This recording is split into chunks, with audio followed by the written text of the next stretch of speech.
Assalamualaikum. Jangan lupa like, comment, and subscribe. Bye.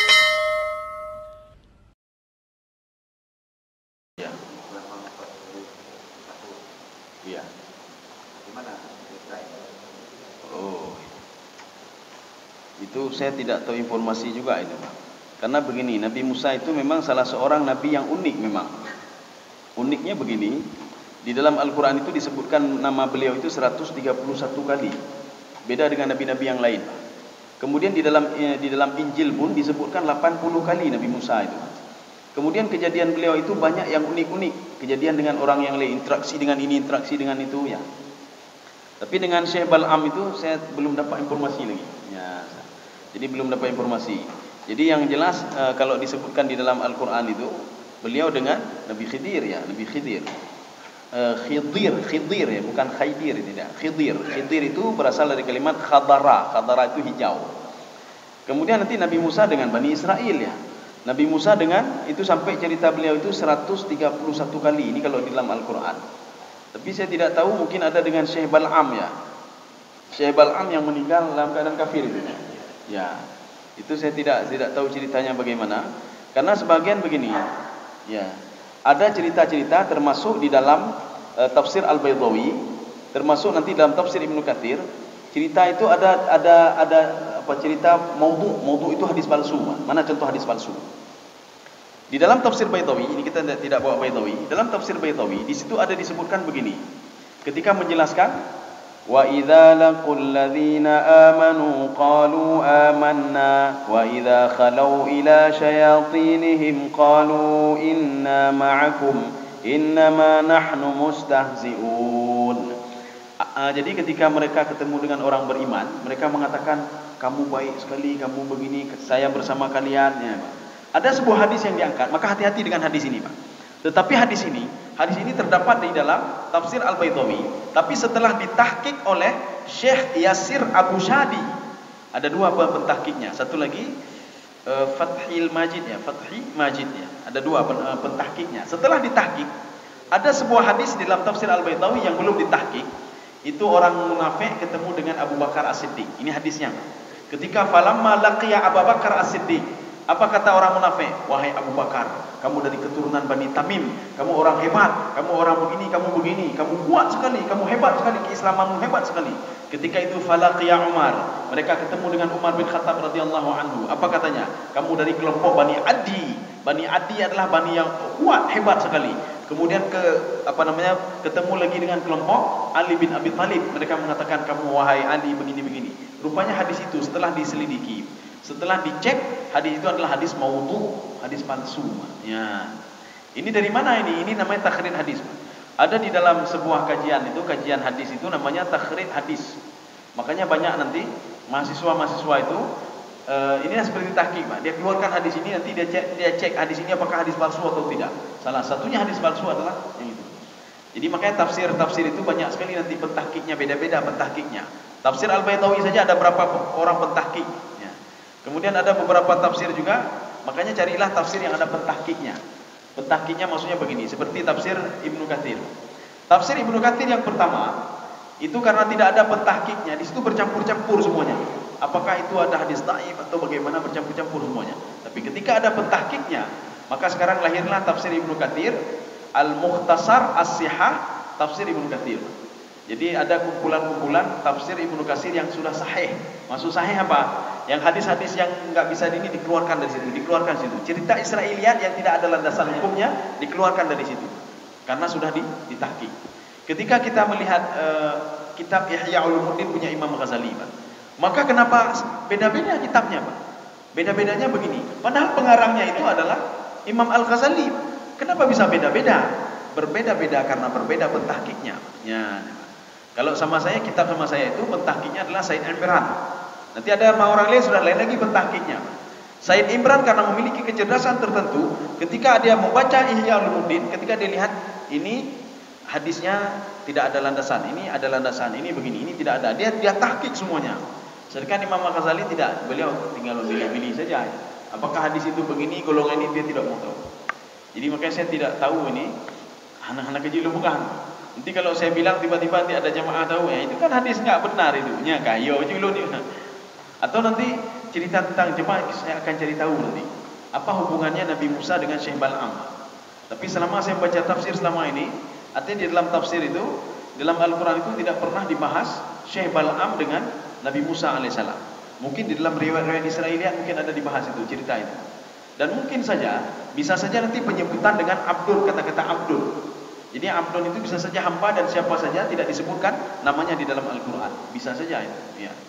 Karena begini dalam Al-Quran, contoh wanita di dalam Al-Quran itu tidak pernah disebutkan namanya kecuali satu orang. Ya. Itu pun Maryam 30 kali disebutkan dalam Al-Quran. Wanita lain tidak ada.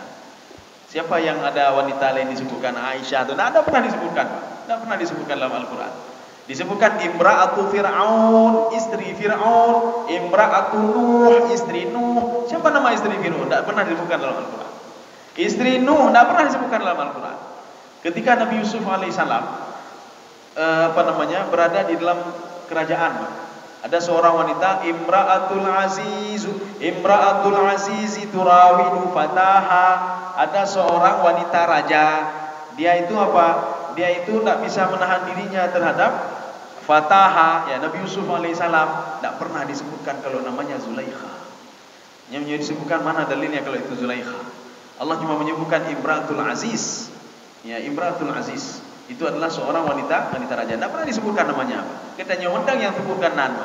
Nyawuru yang sebutkan nama kita nyanglet. Itu dari mana itu riwayatnya? Ya, ini. Ketika disebutkan kalau Asiyah itu ada di dalam riwayat itu ada Asiyah disebutkan.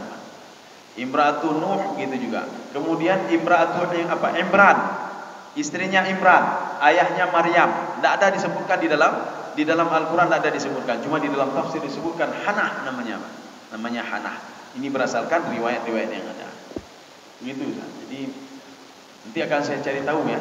Apa hubungan Nabi Musa alaihissalam bersama, karena banyak cerita unik itu Nabi Musa alaihissalam, banyak cerita unik yang dialami oleh Nabi Musa, termasuk nanti dengan ibunya, dengan suku Qibti, dengan suku Bani Israel, macam-macam, semua Nabi Fir'aun, Nabi Musa alaihissalam. Demikian. Mungkin ada yang lain. Oh, ya. Jadi kalau berkenaan dengan Syekh Bal'am ini, kisahnya itu hikmahnya, Iya. yang kita dengar itu banyak hikmahnya. Tapi landasan hukumnya seperti Ustaz sampaikan tadi, Ustaz tidak mendapatkan kisah itu. Tapi seandainya kita ambil hikmah atau kita ambil landasan hukum, walaupun kisah itu kita sebut dengan kisah Israiliyat, Iya, iya. apakah bisa? Oh ya, iya. Iya. Maka kita tidak boleh ini, kadang-kadang sebagian orang mengkafirkan orang lain dan mengatakan orang lain, oh tidak bisa, ini hadis dhaif, tidak boleh. Hadis dhaif itu ada sebuah kitab itu At-Taisir fi Mustalahil Hadis. Ada kitab tidak begitu tebal kitabnya, Pak. At-Taisir fi Mustalahil Hadis. Di dalam kitab itu At-Taisir fi Mustalahil Hadis ada sebuah bacaan begini. Ketika al-amalu bihi yajuz, kita beramal dengan hadis dhaif itu boleh, tetapi tidak boleh berhujjah. Ya, nih, Pak. Bagaimana hadis dhaif contohnya, Pak? Barang siapa yang buat ini maka akan dapat pahala 1000, ini bakal dapat pahala. Ini kan kebanyakan hadis dhaif, Pak. Di dalam tafsir Al-Baydawi itu kebanyakan juga hadis dhaif. Pada akhir hadisnya itu hadis dhaif. Man qara'a surat Al-Fatihah, man qara'a surata, barang siapa yang baca itu hadis, banyak yang hadis dhaif, karena sudah ditakhrij. Kita mengamalkan tidak ada masalah, boleh, tapi tidak boleh menjadi hujah. Ya, contoh begini. Ada hadis, barang siapa, ini hadis ini untuk motivasi orang salat Jumat ya. Barang siapa yang Jumat itu bertepatan pada nisfu Sya'ban ya. Yang jelas hadis itu hadis dhaif. Barang siapa yang akan bertepatan dengan nisfu Sya'ban, maka dia sudah berhaji. Kira-kira seperti itu bunyinya. Berhaji sudah 1000 kali. Ya, nih, Pak. Motivasi tidak ada masalah, motivasi jak Jumat. Tetapi tidak boleh menjadi landasan hukum. Bagaimana landasan hukum? Hai dengku, hana boleh haji le. Hana boleh haji le. Nejak Jumat mentang nekalan Jumat kapan bertepatan dengan nisfu Sya'ban, maka sudah 1000 kali naik haji. Hana boleh haji le. Tak ada orang yang haji ya. Mereka 1 kali 2 kali naik haji, kita sudah 1000 kali naik haji. Ya, ini tidak bisa. Landasan hukum tidak bisa. Tapi untuk kita untuk mengamalkan sendiri bisa, tidak ada masalah. Barang siapa yang berbuat ini maka akan dapat begini-begini. Maka dalam kitab At-Taisir fi Mustalahil Hadis Di situ diungkapkan bagaimana ciri-ciri hadis dhaif itu. Biasanya itu at-targhib fil amal. At-targhib fil amal untuk memotivasi seorang untuk beribadah. Barang siapa yang begini maka akan dapat pahala begini, akan dapat ini, akan dapat ini, akan dapat ini. Makanya disebutkan di situ dalam Mahmud Tahan, ya, yang dikarang oleh Mahmud Tahan, At-Taisir fi Mustalahil Hadis. Beliau mengatakan, yajuzu fi targhibil amal. Boleh hadis itu untuk targhib, motivasi saja. Tapi tidak boleh menjadi landasan hukum, tidak boleh. Ya. Jadi artinya untuk ini kita enggak masalah Pak Umar nyobek jik lagi Bal'amnya. Nya ne Pak. Pakon karena Syekh Bal'am bino akhirnya meninggal dalam keadaan kafir kepada Allah, meninggal dalam keadaan syirik kepada Allah Subhanahu wa taala. Jadi makanya kita setiap hari harus tajdid, maknya. Tajdid iman itu tajdid selalu. Ada di dalam kaidah tafsir.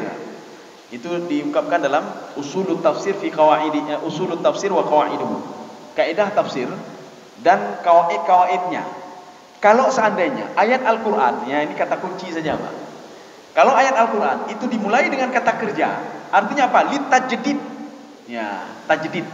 Amanar rasulu bima unzila ilaihi mir rabbih wal mu'minun. Itu dimulai dengan amanah. Amanah itu kata kerja. Maknanya apa? Tajdid. Orang beriman itu terus beriman, Pak. Terus beriman, tajdid. Jadi kalau bahasa kerennya apa itu tajdid? Update apa itu? Upgrade, enggak tahu saya, Pak. Ya, jadi dia selalu nih, Pak. Makanya amanna billah, kami beriman kepada Allah. Beriman itu perlu tajdid, Pak. Kenapa kita perlu tajdid? Rasulullah mengatakan begini. Ada orang pagi harinya beriman, sorenya sudah kafir. Ada orang sorenya beriman, paginya sudah kafir. Gimana kafir, Pak? Dia paginya beriman kepada Allah. Ketika siangnya dia buat maksiat. Dia enggak mati, Pak. Paginya dia beriman, ya Allah, berdoa. Kita main-main tahajud, tapi paginya dia sudah kufur kepada Allah Subhanahu wa taala. Atau dia sorenya dia beriman kepada Allah, malamnya sudah kufur lagi kepada Allah. Maka iman itu perlu tajdid terus, Pak. Kita perlu terus dekat dengan Allah Subhanahu wa taala dan patuh pada Allah. Satu. Yang kedua, kalau seandainya ini kata kunci juga, Pak. Ayat Al-Qur'an itu dimulai dengan kata benda, itu maknanya apa? Lil itsbat. Untuk menguatkan. Kalau dimulai dengan kata benda. Mana contohnya ya? Lillahi ma fis samawati wa ma fil ard. Lillah itu adalah jumlah jar majrur, Pak. Isim, jar majrur. Kata benda. Maka ini untuk isbat lillahi ma fis samawati wa ma fil ard. Kamu tahu enggak? Itu yang punya langit dan bumi itu punya aku, kata Allah. Ya, bukan tajdid lagi. Jadi rupanya ini sudah menjadi apa namanya? Pembicaraan para ahli tafsir. Akhirnya apa, kalau kita baca Al-Quran itu, kita baca tafsir itu, nanti penafsir dia memang begitu dia ngomongannya. Ini untuk tajdid, at-tajaddud, tajdid katanya. Ini untuk itsbat. Ya. Jadi walaupun itu ada di usul tafsir, setiap penafsir itu lebih condong juga pada pendapat ini. Rata-rata mereka mengatakan ini isbat, ini tajdid. Ya. Ya, saya rasa cukup sekian saja. Mudah-mudahan ada manfaatnya. Lebih dan kurang saya mohon maaf. Subhanakallah bihamdika asyhadu an la ilaha illa anta astaghfiruka wa atubu ilaik. Assalamualaikum warahmatullahi wabarakatuh.